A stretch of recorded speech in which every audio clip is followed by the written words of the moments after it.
They say revenge is best served cold.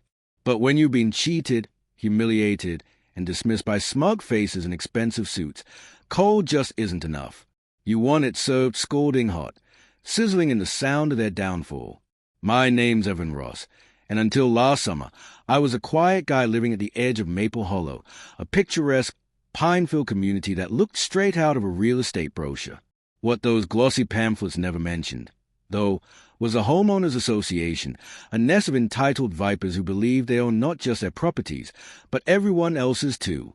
I learned that the hard way. When I bought my land 15 years ago, it was nothing but forest, 10 acres of rugged, rocky soil that most people saw as worthless. But I saw peace. I built a small cabin by hand, installed solar panels, and lived quietly, far enough from the town's chaos. Everything was perfect until the HOA expanded their jurisdiction. At first, they were polite. A letter here, a notice there, asking me to join, saying it would benefit the community. I laughed and tossed the letters in the fireplace. My land was outside their map boundaries. They had no authority. But power-hungry people hate being told no. So they tried something new. They redrew the HOA boundary map. Literally redrew it. Overnight, my property was absorbed into their jurisdiction.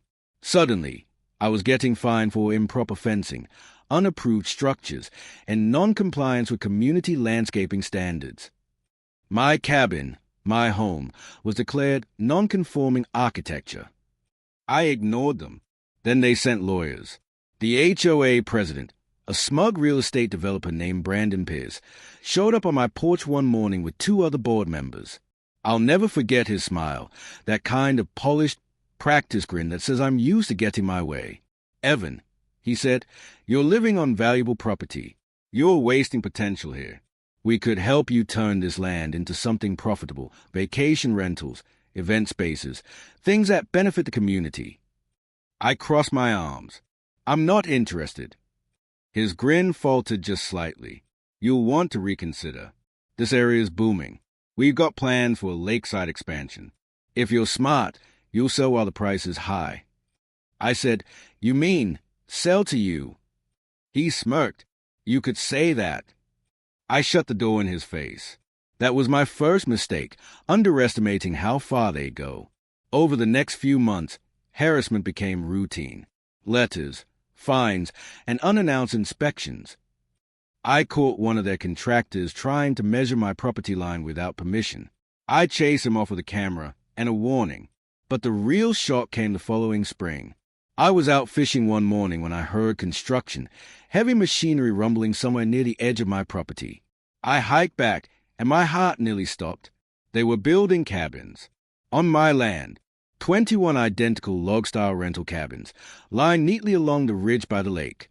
Foundations already poured. Lumber stacked. Workers everywhere. I stormed over to the foreman, shouting, "What the hell are you doing? This is private property." He frowned, checking his clipboard. "Sir, we've got permits. Says here this section's owned by Maple Hollow Development, managed under the HOA." I snatched the paper and froze. The parcel ID, it was mine, my land, but the document listed it as Lot 47B, a newly subdivided section apparently transferred to the HOA's community project. How did they? I stammered, but the foreman had already walked off. That night, I barely slept. I went through every document I had, the deed, tax receipts, survey maps. Everything said the same thing. It was my land. So how could they be building on it? The answer came 2 days later, in the form of a neatly typed letter. Notice of eminent domain reclassification. Pursuant to community development and public interest designation, your property has been reassigned under the jurisdiction of the Maple Hollow Homeowners Association as a designated hospitality and recreation zone. Compensation details are pending review. I sat there staring at it. My blood went cold. They were stealing my land. Legally. You ever feel so angry you start to laugh? That's where I was. Because in that moment, something inside me broke. Or maybe it clicked. They thought I was some quiet hermit, a nobody with no connections. But they didn't know I spent 10 years as a land surveyor and freelance real estate consultant before I moved out here. They didn't know I'd spent my career helping developers like them find loopholes. So I did what I do best. I looked for one of my own. First, I pulled a property record from the county office.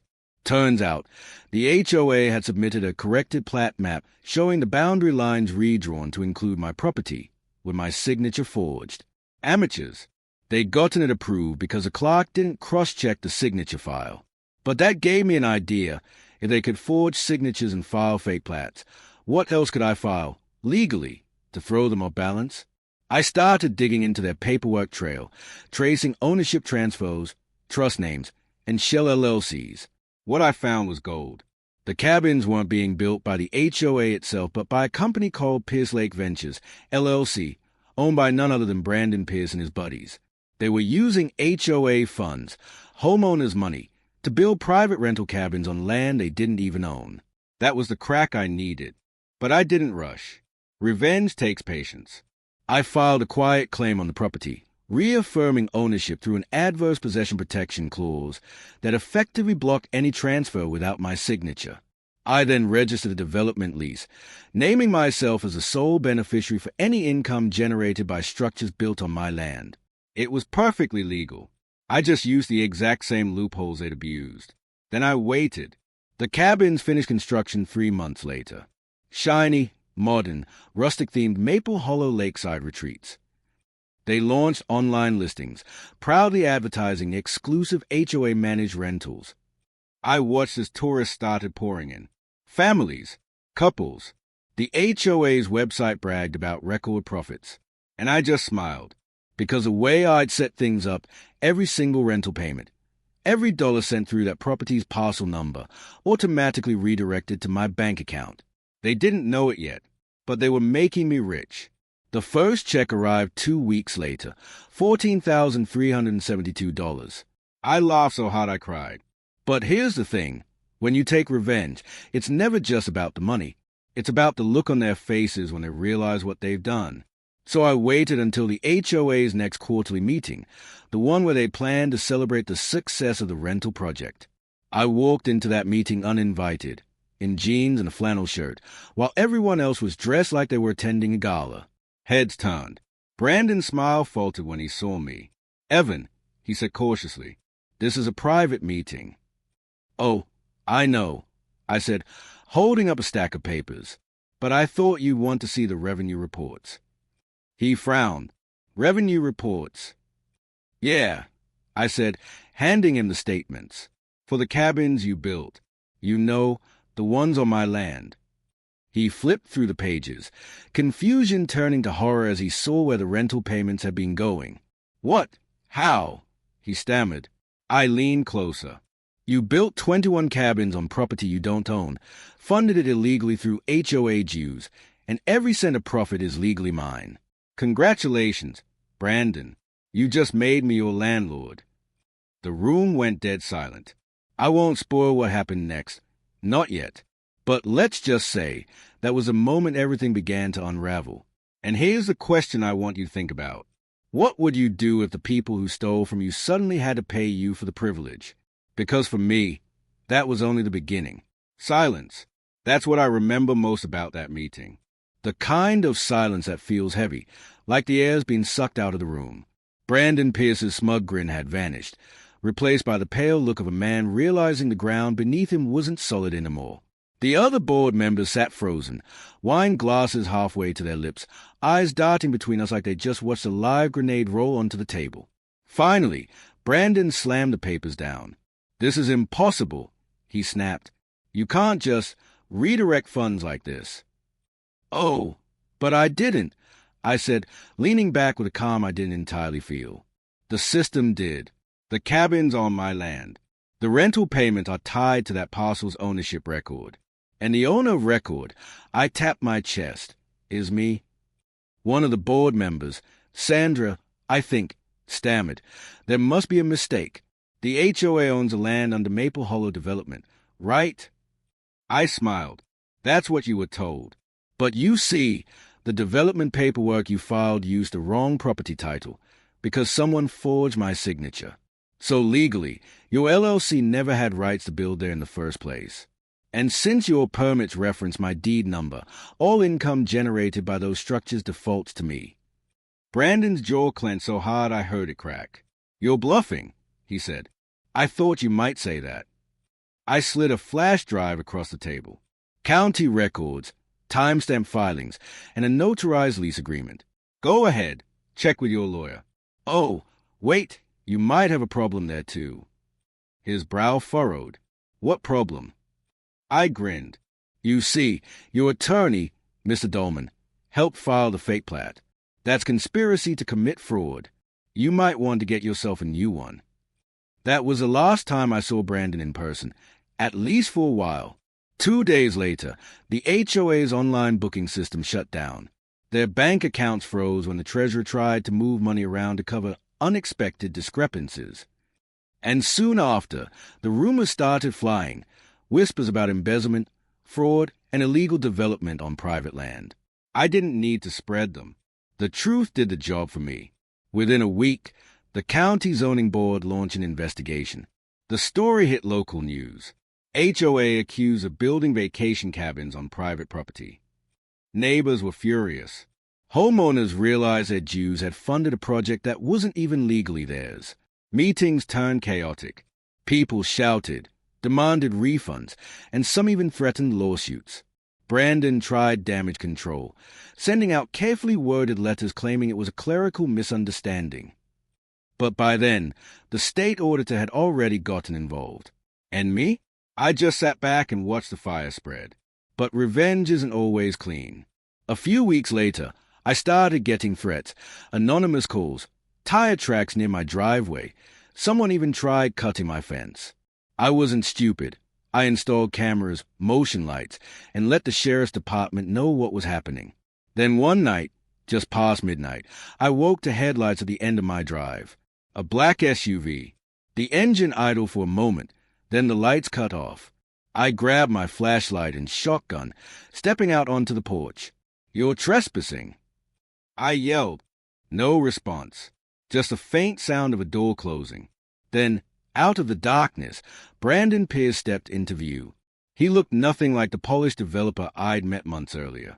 His hair was messy, tie loosened, eyes wild. Evan, we need to talk, he said. I didn't lower the gun. You've got some nerve coming here. Please, he said, holding up his hands. You don't understand what's happening. They are turning on me.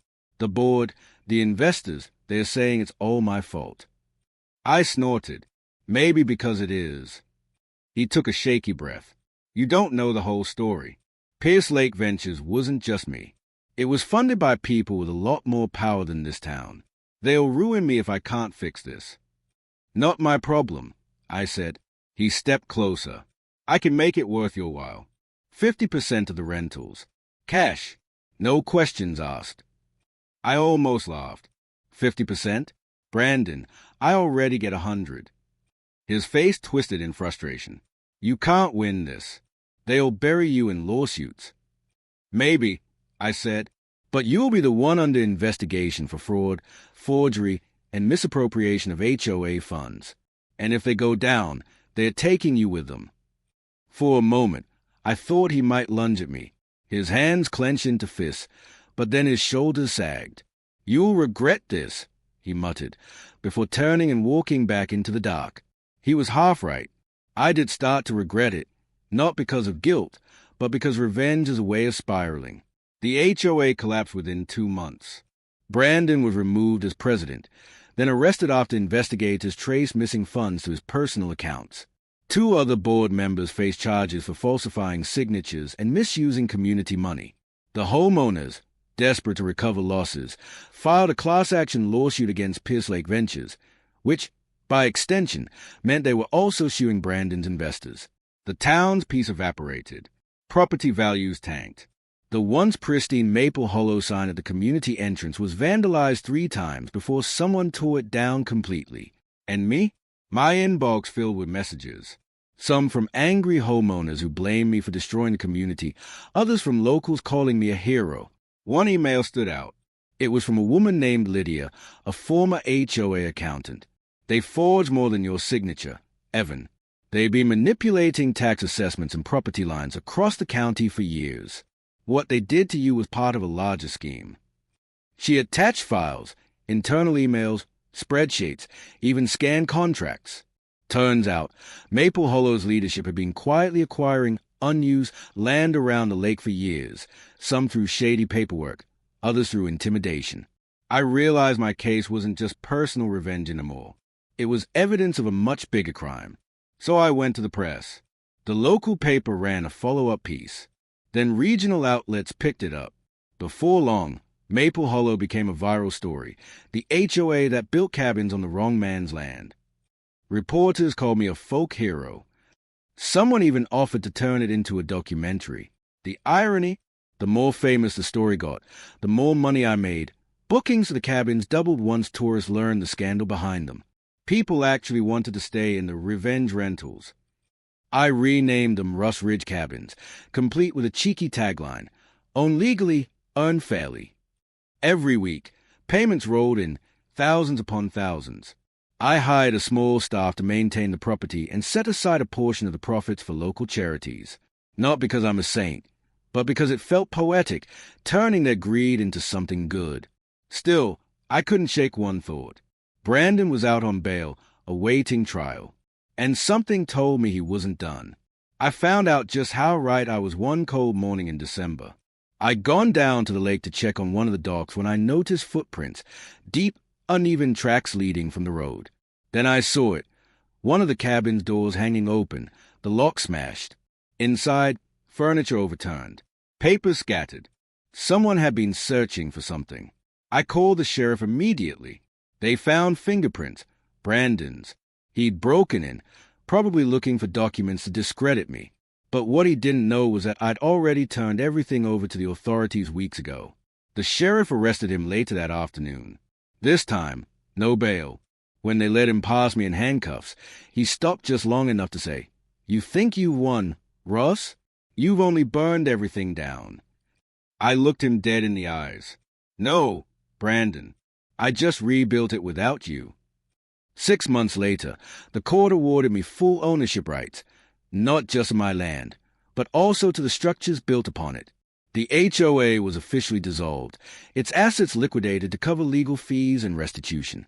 Brandon Pierce was sentenced to 8 years in federal prison. As for Maple Hollow, the sign still stands, though it's faded and cracked now, a ghost of what it once pretended to be. But people still drive out to see it, curious about the story of the man who beat the system that tried to own him. Sometimes, on quiet evenings, I walk past the cabins as the sun sets over the water. Guests sit by fire pits, laughter echoing across the lake. And I think about how it all started, with a forged signature and a stolen piece of land. It could have ruined me, but instead, it gave me everything. They say revenge changes a man. Maybe it does. But I've learned something else. Sometimes, revenge isn't destruction. Sometimes it's restoration, taking back what was yours and making it better than before. And if you ever find yourself facing people who think they can take what's yours, remember my story. Ask yourself, what if the best revenge isn't fighting back, but letting their greed do all the work for you? Because in my case, it sure did.